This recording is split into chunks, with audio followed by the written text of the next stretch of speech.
Actually, before I start, has anybody seen the show before? I'm sorry, you know, it's just a repeat. Okay. Oh, thank you. Okay, for those of you that haven't seen it before, I'm just going to explain what's going to happen, because sheep will be doing things here on stage that you didn't think was possible, right? And the best thing about all of this is I can almost guarantee that it's legal as well. Okay, almost. Now, it's going to be a three-part show. Some of the biggest and baddest sheep I could find in Britain. What they're going to do is run out onto stage. Then they're going to read their names and stand in the right place. Sheep that can read. And if you're unimpressed by that, which you quite clearly are, move on from that bit to the second part of the show, which is what I like to call the live striptease performance in the cubby hole right here, right now. We've got a little woolly jumper putting her makeup on. She's going to come tearing out. I'm going to catch her and take her woolly jumper off. That little bit of blue sky up there only means one thing. Today is a great day for a sheep to get naked, and that's what's going to happen right up here. And then the last part of the show, we're going to throw it back to my superstar sheep up here on stage. Because guys, these are superstars of the sheep world. We're doing about 120 shows this year, all the way from the north of Scotland right down into the middle of London. In fact, we're even going to Wales. But don't tell my sheep that, they get very nervous. Anyway, if these superstar sheep are in the right sort of mood, what they're going to do is a dance routine. So there's something for the whole family here today. So just before I start, I'm going to introduce myself properly. This is the Sheep Show. My name is Warren, and you can tell from my accent that I've come all the way from Norfolk to do this show for you.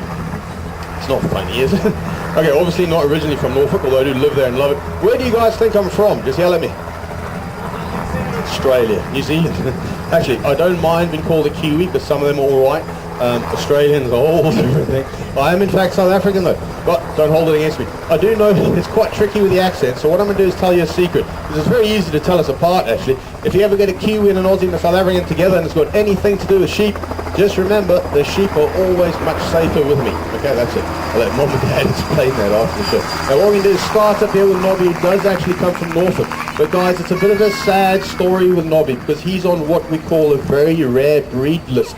In fact, some people predict that he might even go extinct. So before he does, let's have a look at him. Now guys, your part of the show is this. When the sheep explodes onto stage, the crowd, that's you guys, will erupt with applause. And I'm very worried about it.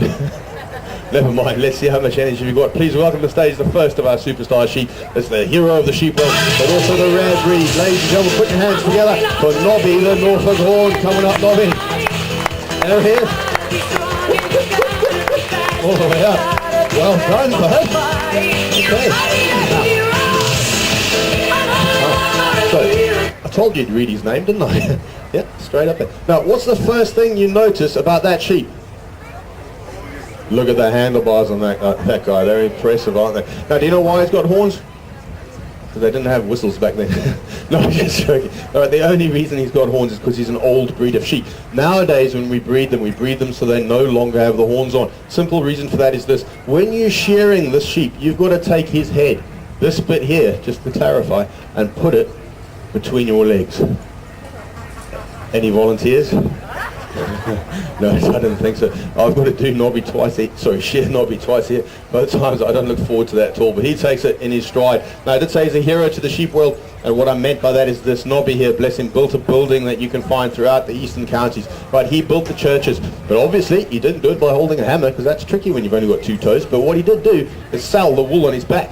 Right, now 500 years ago when Nobby over here was selling his wool, that used to be as valuable as gold, right? In fact, to this day, the Lord Chancellor sits on a wool sack, because that's what the economy was based on. So Nobby sold his wool to the rich Europeans, and all the money that he got, he donated to the churches. Or at least they just took it, but still I think he's quite a generous sort of sheep. Now I did say he's on a rare breed list, but I can't tell you why before I introduce you to our first lovely lady of the show, Susie. Now she's the cutest sheep I've got. She's my little darling, my little sweet... Although, look, it's not true what they say about us, but she's ever so cute. Anyway, please welcome to the stage our first lovely lady, the shyest sheep of the show as well. Her name is Susie. Just up down. Come on up, Susie. Oh, amazing. Oh, look at that. How cute is that little sheep? Come on up, Susie. All the way up. Nobby. Nobby. There. Behave yourself. That's hers. Look. Okay, so I told you she was cute, didn't I? But not just a pretty face. She's another very famous breed of sheep. Guys, you've all heard of someone called Captain Cook, haven't you? Hopefully. He's a very famous guy who travelled around the world bumping into countries. Although what a lot of people don't realise is that when Captain Cook set off on his travels, He took a little friend and companion with him. Susie, she went all over the world. She went to North America, South America, Australia. She was the first sheep in New Zealand. She even went to South Africa, so she's very well traveled. Now I'm hoping he took her for just the two reasons, and I'll tell you what they are. First of all, she's got a lovely fine wool on her back, still the finest wool breed in the UK today. But she's got something else. Now I don't want to upset her, so I'm just going to close her ears before I tell you, because she's got the sweetest tasting lamb chops that you'll ever eat. That's right. I'm getting hungry just thinking about it. We're going to have a barbie at 4 o'clock. Now don't worry, I'm not going to eat Susie. Okay, yet. That's actually what we do with these animals. If we didn't eat them, they wouldn't exist. That's the way it works. Now there's a bit of a romantic twist to this tale, because guys, one day Nobby found himself in the paddock with Susie. Can anyone guess what happened? Yep, you'd be quite right. I'll put some music on just to set the scene, and you can picture it for yourselves. It was a candlelit dinner. Far too much red wine was involved. Today, John Rose produced our next big bad boy. Please welcome the love child of the show. That's Sam Willstopper. Sam, read your name, fella. Sam, read your name, bud. Go on, up you go. Sam. Right, kids, that's what happens if you don't go to school. You can hardly even read. Now, can you see the family resemblance there? Because he looks a bit like his dad, doesn't he? He's got the same black face there, the same black legs there. What else does he get from his dad? He gets this really lovely long body here. And you know what that means, don't you? A few more lamb chops, isn't there? That's what he gets from his dad. What does he get from his mother? He gets that lovely, sweet-tasting lamb chop and all of that wool, which means that Sam is very good at his job. In fact, he's the best in the world at what he does. He is what we call a terminal sire. Right, it sounds complicated. If you don't know what it means, I'll just explain. All right, because it's a great job. He's got between 100 and 120 wives. For 1 month out the year, he's very busy. For the rest of the year, he does nothing at all. Just eat and sleep, and that's it. And I have to admit, it's my ideal job, to be perfectly honest. Now, I did say his dad's on a very rare breed list, and that's why the son has come along and taken over the family business. Sam is so good at his job that he's put Nobby out of work. I'm afraid in the sheep world, it's in with the new and out with the old. Okay, guys, we're going to move on now to some hill breeds. Hello, Nobby. We're going to start with Belinda down there. Now, I just want to warn the ladies in the audience, when Belinda runs on stage, if you're prone to jealousy at all, don't look at the legs on the sheep. Okay, please welcome our second lovely lady, the long-legged lass from Leicestershire. It's Belinda, the blue-faced Leicester. Come on up, Belinda. Yes, she is. Look at the legs of that sheep.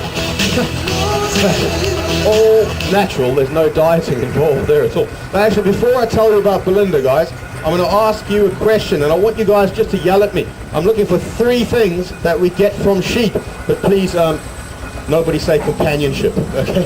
Right, what do we get from sheep? Meat, we eat them. What else? Wool, we get wool, and someone said milk. Who was that? Was that? Oh, very well done, because that's the hardest bit, right?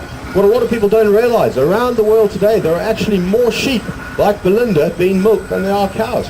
Now, it's a bit of a shock to us in the Western world because we love cow's milk, but actually sheep's milk's better for you. It's got more protein, more calcium, more iron, and it's got more zinc, and that keeps you looking younger. I'm 68 years old.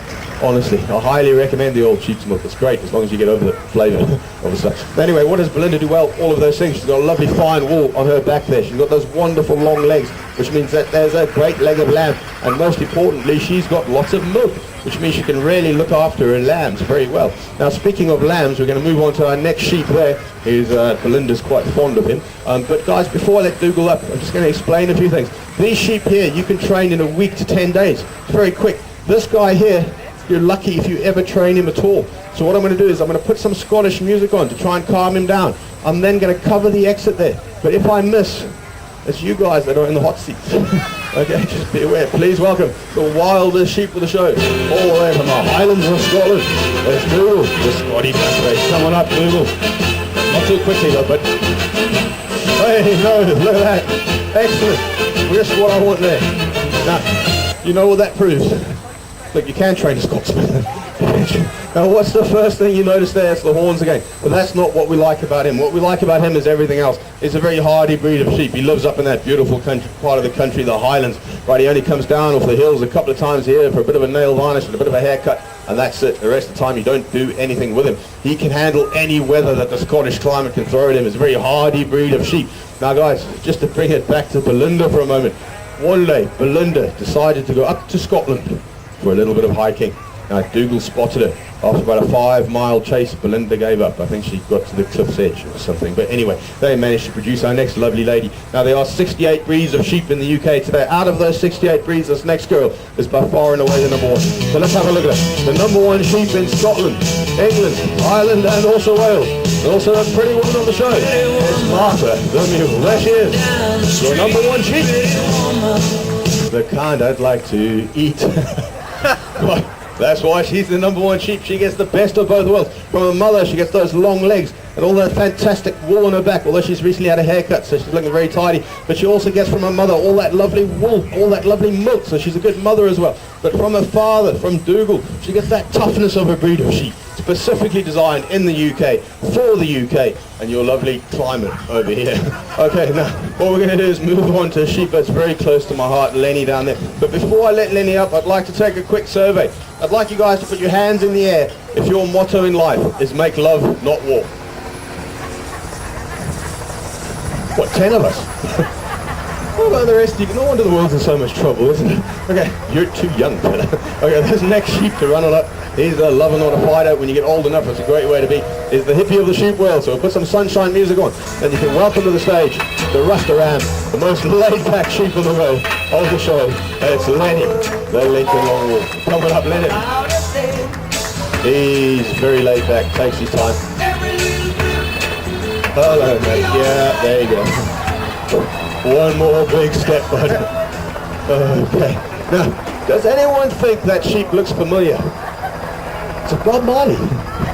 Get that all the time. Not only does he look a bit like him, he's got quite a lot in common with Bob Marley, actually. First of all, as you can hear, he loves reggae music. The other thing is, I can't keep him off the grass. Yep, there you go. And what does Lenny do very well? He grows wool like grass in a paddock. Most sheep in Britain only need one haircut a year. Lenny needs at least two, right, because of this here. This is what you call a wool staple. Well, you look at the length of that, right? He can grow more wool than any other sheep in the UK, and you might think it's fantastic, all of that wool. I'm afraid it isn't. Okay, about 25 years ago, a year in the UK, the wool price crashed. There's no more money in wool, which means that Lenny is on that same rare breed list that Nobby's on.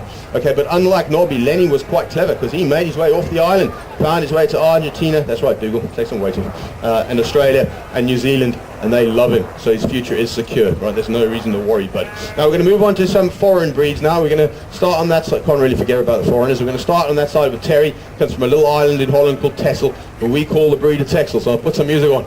Then you can welcome to the stage the bodybuilder of the sheep world. The biggest sheep of the show by far, with an attitude to match. Please welcome all the way from Holland. It's Terry the Texel.